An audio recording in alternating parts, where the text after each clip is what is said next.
لو أنزلنا هذا القرآن على جبل لرأيته خاشعا متصدعا من خشية الله وتلك الأمثال نضربها للناس لعلهم يتفكرون.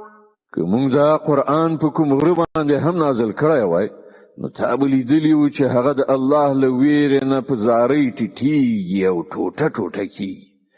دغه مثالونه موږ خلکو ته د دې لپاره بیانوو چې هغوی پر خپل حالت غور وکړي.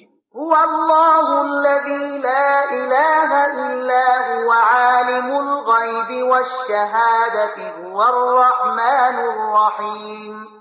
الله هغه ذات دی چې له هغه پرته بل معبود نشته.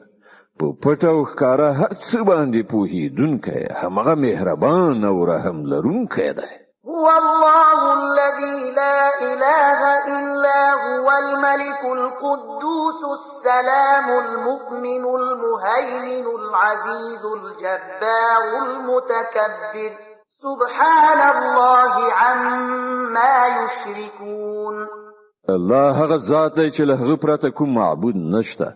هغه باچا دی ډیر مقدس له سره تر پایه سلامتی یعنی له هر عیب نه سالم امان ورکوونکی ساتونکی په ټولو برلاسه په زور د خپل حکم نافذونکی او د لویی څښتن لوی کوونکی. پاک دی الله له هغه شرک نه چې خلک یې کوي.